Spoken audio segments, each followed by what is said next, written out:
Your unchecked desires might scorch your soul. Zina is not just a sin. It's a path that leads you deeper into darkness, a fire that starts with a glance and then consumes everything in its wake. Every lustful look and every secret indulgence pulls you closer to the flames. So do you choose the garden of shade or the furnace of regret?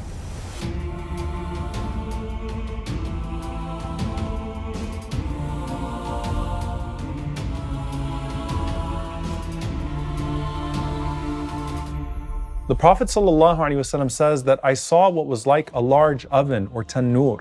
It was narrow at the top and wide at the bottom, with fire burning beneath it. Inside of it were men and women who were being tormented by flames rising from beneath them, and they had no clothes to cover them. Whenever the flames reached them, they screamed in agony. And when the Prophet ﷺ asked the angels, "Who are these people?" they said that these are the adulterers, both men and women who are being punished for their zina. Now this hadith is referring to people who actually commit the act of zina. But it's important to appreciate that for someone who commits a smaller act, there may be a smaller manifestation of this punishment in the Barzakh. And it's very easy to find yourself on the slippery slope to zina until you fall into its worst manifestation. There's this clear theme of heat and fire when it comes to zina and chastity. It starts with the heat of desire. And that heat can either be further flamed by the fans of zina, or it can be put out with the coolness of chastity. And the Prophet ﷺ connects chastity with shade and coolness in that famous hadith of the 7 that are shaded by Allah when there is no shade except for His. The Prophet ﷺ also describes a time where holding on to this religion will be like holding on to burning hot coal. And the patience required to not allow your heart to disintegrate as the flame of shahwa and passion overtake it is a real struggle that the ahadith speak to. There is indecency and access to engage in zina all around us. It's just a few taps away now, on our computers, on our phones. And remember that much of the matters of the grave are in regards to the lighter manifestations of major sins. But just like the dust of riba, there's an increasing inevitable share of zina that each of us unfortunately have to encounter. I mean, your ads alone, or your social media platforms, or your billboards, or your magazine covers, or the thumbnails and the videos that come across your screen constantly. It's so easy to let them lead you to where you completely lose yourself in that world. And the Prophet ﷺ said that Allah has fixed the very portion of adultery which a man will indulge in. There would be no escape from it. There's the adultery of the eyes, the adultery of the ears, the adultery of the tongue, the adultery of the hands, and even the adultery of the feet as you walk to a place to fulfill those desires. And it's important to note in this day and age that the zina of every body part is still zina if it's being done in a virtual world, whether by watching indecent videos or engaging in indecent acts with someone virtually. Zina is a lifestyle, it's not just an action. And that's why the Quran describes it as a path. وَلَا تَقْرَبُوا الزِّنَا إِنَّهُ كَانَ فَاحِشَةً وَسَاءَ سَبِيلًا. Do not come near zina, for it is indeed an indecency and a dark path to follow. It's a lifestyle that ends up stripping away the honor and dignity of men and women by burying the soul and elevating the most animalistic parts of us.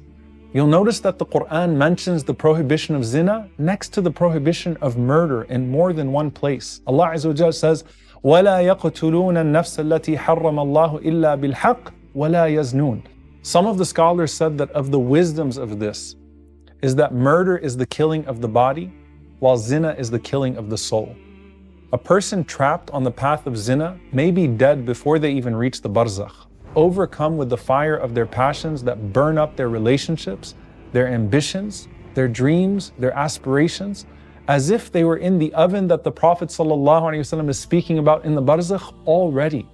And Imam Ibn al-Qayyim rahimahullah describes the final stage on the pathway to zina like an addiction that turns a person into a captured bird. But how did this happen? The path to zina starts with a simple glance that can be like a poisoned arrow from the devil, launched right through the eyes into the heart. And that's why the Quran commands us to lower our gaze, both men and women. And Imam Ibn al-Qayyim rahimahullah connects lowering the gaze to increasing light in our hearts in our faces and in our bodies. He says this could be the reason why Allah mentions the ayah of nur, light upon light, right after the command of lowering the gaze. Because just as a person avoided the darkness of the path of zina, Allah illuminates their heart, He illuminates their minds, and then they can carry that light with them into the Barzakh, and then finally into the Day of Judgment. Imagine that darkness and the heat of a grave that's turned into an oven. And then imagine the brightness and coolness of a grave that's turned into a garden. This is the difference between zina and chastity. For those trapped in the darkness of this path of zina, there's a light behind you. The more and more you resist and conquer, the brighter that light is going to become. And I really want to speak directly to the issue. These are addictions that are so deep and prevalent, but you need to know that you're not alone. There are other people that are struggling as well. And Allah subhanahu wa ta'ala has not forsaken you or given up on you. When you're willing to get the help that you need to try to get out of this prison, you're actually humbling yourself to Allah subhanahu wa ta'ala and saying that I'd rather lower my head here in shame to try to overcome this addiction than face the heat of it on the other side. Your room can become as dark as your grave, but Allah subhanahu wa ta'ala knows when you're struggling in private. And you have a chance to build a journey from being in a state of disobedience to being in a state of ihsan, which is to start worshiping Allah as if you can see Him. It takes a ton to try to overcome an addiction, but the strengths that you acquire in that process might unlock a level in paradise that would have otherwise been inaccessible to you. And when the Prophet ﷺ mentioned the burning hot coal, he also said that you have the reward of 50 of the companions when you hold on tight. And in this day and age, that burning hot coal seems to be your phone, which gives you instant access to your desires. But if your fear of Allah holds you back instead, it can be an amazing thing. And it's mentioned by Ibn Asakir rahimahullah ta'ala that there was this young man who used to worship in the masjid during the time of Umar ibn al-Khattab radiyallahu ta'ala anhu. And every day as he'd go to the masjid, there was a woman that became infatuated with him. And so she'd invite him on his way to the masjid to come into her home. And he resists day in and day out, and she keeps trying day in and day out. And then one day, he falls for it. So just as he's about to enter into her house, he remembers this ayah. إِنَّ الَّذِينَ اتَّقَوْا إِذَا مَسَّهُمْ طَائِفٌ مِّنَ الشَّيْطَانِ تَذَكَّرُوا فَإِذَا هُمْ مُبْصِرُونَ.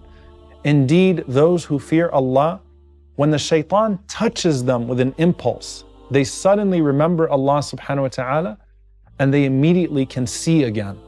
And so as he recited this verse, he fell unconscious right in front of her door. And when he regained consciousness, he kept on repeating this verse until he actually passed away. So when the news reached Umar radiallahu ta'ala anhu, he was deeply grieved, and he went to console the father of this young man. Then he went to the grave of that young man to pray on him and make dua for him. And as Umar radiallahu ta'ala anhu went to his grave and stood on top of it, he said, Ya fata, وَلِمَنْ خَافَ مَقَامَ رَبِّهِ جَنَّتَانِ. O young man, for those who fear their Lord will be 2 gardens in paradise. What he unlocked in those moments of fear of Allah in the midst of temptation ended up giving him multiple gardens of jannah. But you have to know that that fear of Allah wasn't generated in those few moments. It just kicked in at the right time. It was all that time in the masjid and with the Quran that he built up the spiritual resilience to hold himself in that moment. What's it like for you to open a mushaf and to sit in the corner of a masjid?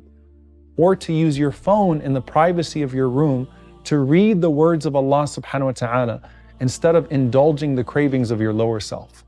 Will you allow the Quran to heal and protect you? Or will your neglect of it lead you further into punishment? لعلي أعمل صالحا فيما تركت كلا إنها كلمة هو قائلها ومن ورائهم برزخ إلى يوم يبعثون